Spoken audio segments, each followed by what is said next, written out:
Nous recevons énormément de mails. On reçoit des mails d'actions à réaliser, on reçoit des notifications, on reçoit aussi des réponses aux conversations qu'on a lancées, et on reçoit aussi des mails d'alerte. Bref, on est très vite débordé par ces mails.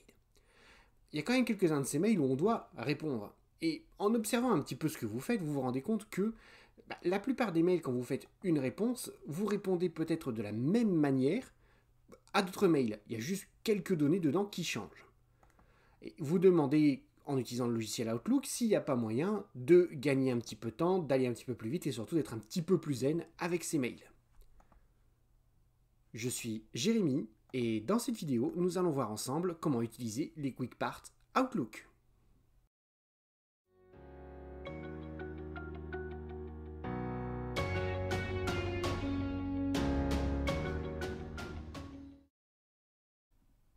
Bonjour à tous et bienvenue sur la chaîne Se former avec Jérémy.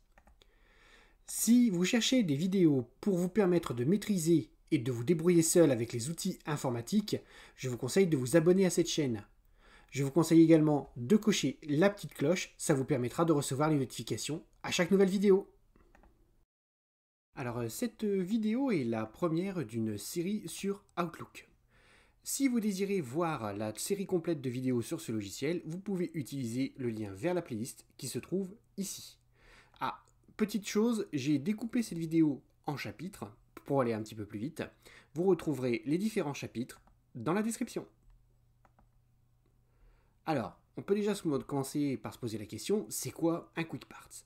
Alors, l'autre terme que vous trouverez aussi sur Internet, c'est le terme bloc de construction. En fait, imaginez que vous faites un mail et que ce contenu de mail, vous l'utilisez souvent pour répondre à différents mails.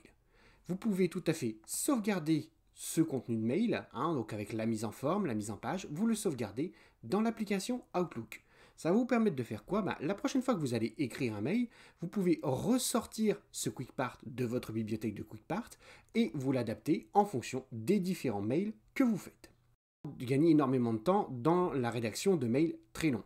Alors personnellement, moi je l'utilise beaucoup, c'est pour la diffusion d'infos. Il m'arrive par exemple de l'utiliser pour diffuser des nouveaux mots de passe provisoires, de l'utiliser aussi pour citer mes sources, pour faire quelque chose d'assez propre et de cohérent avec les différents mails que je fais, mais aussi pour l'organisation de webinaires avec les différentes mises en forme, les salles à disposition, les liens de connexion, etc. etc.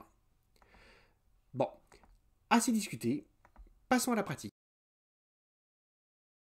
Comment ça fonctionne? Donc je fais un nouveau mail, je me mets dans le corps de mon texte et je m'en vais donc dans Insertion, Quick Part et je m'en vais chercher les Quick Parts que j'ai déjà créés. Donc par exemple ici vous avez le mail avec un mot de passe. Donc là vous voyez c'est quelque chose qui m'a pris quand même pas mal de temps. J'ai dû mettre du texte, j'ai dû mettre bien entendu un fond, etc. En moins de 5 minutes mon mail est prêt à partir. Il me suffit de mettre le destinataire, l'objet et mon mail est prêt à partir.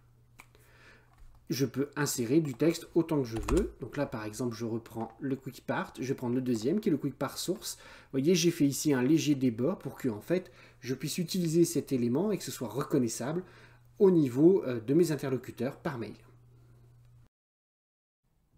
Voilà, cette vidéo est désormais terminée. Si vous désirez avoir plus de vidéos ou si vous avez des idées de vidéos qui pourraient vous intéresser, n'oubliez pas de me laisser un petit commentaire.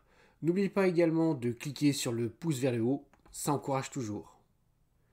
Je vous dis donc à bientôt et surtout n'oubliez pas que la seule question idiote, c'est celle qui n'est pas posée.